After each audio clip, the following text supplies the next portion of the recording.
پریزاد نن بیا کور ته په جړا راغی. نن بیا د هغه د محلي یو لوپر هلک شوکي هغه ته تورشلک ویلی و او هغه پسې یې ټوکې کړې وې. ولکه دا خو هغه تورې نه دی وی پریزادو تورنګړیا ولکه تورنګړیا تورا هلکه ودرېږه مې پریزاده کار مې در سره توره ودرېږه مړه. د پریزاد د تور رنګ په وجه به ټولو خلکو هغه پسې ټوکې کولې. د هغه خور سیدي هغه ته تسلي ورکړه، پیسې ورکړې او ورته یې وویل دا واخله پري او د کاسمیټکس د دکان نه ځان له کریم راوړه. پریزاد کریم راوړل او هر شپه به د لګولو نه پس اوده کېدو، خو د هغه په رنګ کې هیڅ فرق رانغلی. پریزاده بنده دا د کریمونو کار نه دی، په کریمونو څوک نه سپینېږي. که په کریمونو څوک سپینېدی نو دا پرې کې دا ټول خلک په سپین شو.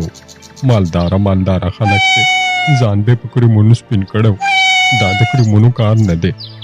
پاسه او پیسه وګټه، چې پیسې وګټې نو دا دنیا په دې پخپو کې ناستی او لوبنا بم ستای. بیا پاسه پریزاده ځان وپېژنه او پیسه وګټه. د پریزاد خپله ګاونډۍ ناهید ډېره زیاته خوښه وه. یوه ورځ پریزاد په کوڅه کې ولاړ او سګرټ یې څکلو چې ناهید مخې له راغله.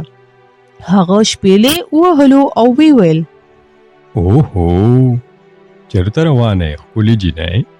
ناهید هغه ته په غوسه او سپک نظر وکتل او ورته یې وویل لوپره تورشلکه خپل شکل ته دې وګوره او دې حرکتونو ته دې وګوره. زه تا هره ورځ وینم چې په کوڅه کې چکرې لګې. اوس که مې بیا ولیدې نو خپل منګیتر ته به ووایم چې دا هډوکي درله مات کړي، بیا به په اشارو باندې خیرات غواړې. هغې خو دا خبرې وکړې او لاړه، خو پریزاد ډېر وخت هلته ولاړ او ژړلې. هغه په درنو قدمونو کور ته راغلی. سیدي چې ولیده نو په پریشانۍ یې تپوس وکړو څه شول پري، بیا درته چا تور ویلی دي؟ پریزاد اوښکې پاکې کړې او ویې ویل خورې زما زړه مات شو. هغه د سپینېدو کریم هم څه کار ونه کو، هغه هم بېکاره و. زما د ژوند نه بلکل دا زړه مات شو. نو اوس به څه کوې پري؟ خورې زه ځم اوس او چې راشم نو بیا به تاسو وینئ چې زه به یو بلکل نوې پریزاد یم. او بیا هغه د خپلو جامو بوجۍ په اوږه کېښوده او روان شو. د هغه درونداریانو هم پریزاد نه و خوښ، نو هغوی هم د الله تعالی شکر ادا کړو. خو سیده د هغه دپاره پریشانه وه. هغې به هر ورځ حلوا پخوله او ویشله یې چې رور یې کامیاب واپس راشي. پریزاد د ریلوې سټیشن په بینچ ناست و چې یو د ګیرې بابا د ځان خواته راوبله او د پریشانۍ وجه یې معلومه کړه. پریزاد ورته وویل زه غواړم چې یو داسې انسان شم چې ټول خلک زما عزت وکړي. زما نوم احمد ناساز دی، زه تور جادو کوم. د نن نه پس ته زما ملګری یې. زه به تا ته د جادو کولو چلو ښیم. د دولت خبره رستو ده او اوس به زه ستا رنګ سپین کړم، خو د دې دپاره به ته ماله یو شی راوړې.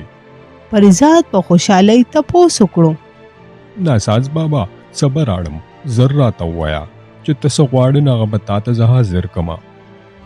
بابا سوچ وکړو او وی ویل نو بیا واوره ای ځوانه، ته به ماله یو تور خر راولې. پریزاد په ډاډه لهجه وویل بس بې غمه شه بابا، زه به سبا خیر سره د تور خره حاضر یم. تاسو خپله پته راکړئ چې زما نه ستاسو کور هیر نشي. بابا د خپل جیب نه خپل کارت راوباسه او پریزاد لای ورکړو. پریزاد د هغه ځای نه پاڅېد او د خر په لټون کې روان شو.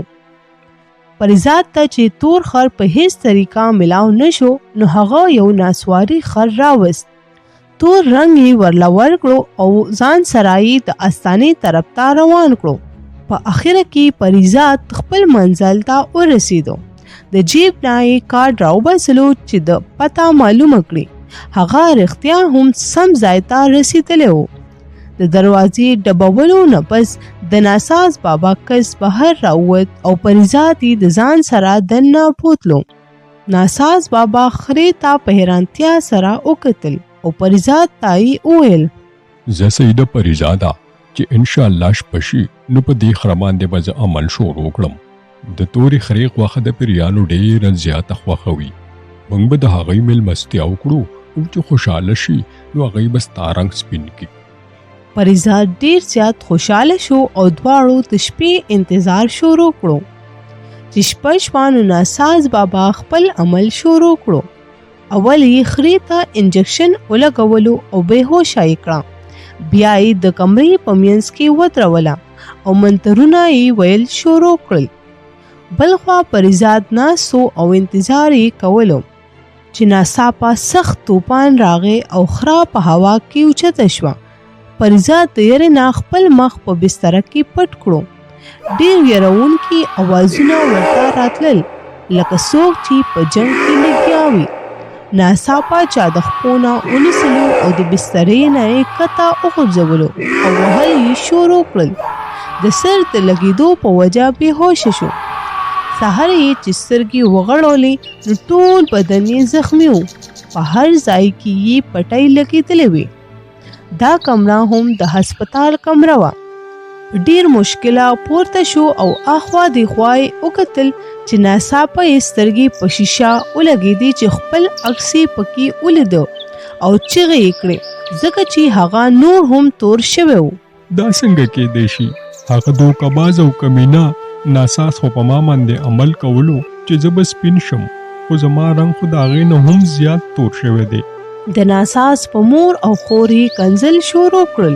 همدغه وخت احمد ناساز چې ټرې ورسره په لاس کې و راغی او چې پریزاد یې په غوسه کې ولیده نو هغه ته یې وویل یاره ما ته څه کنځلې کوې؟ بېوقوفه خو ته یې.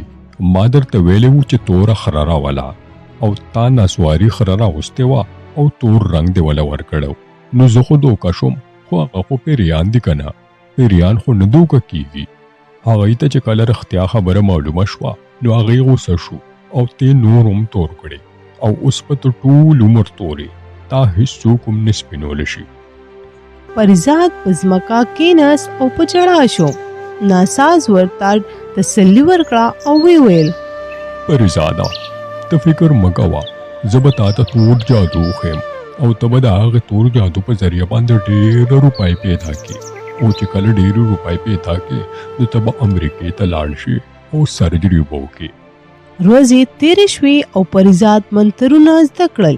ناساز هغه یو بریالی جادوګر جوړ کړی و او په خپله یې خپله استانه پرېښودې وه.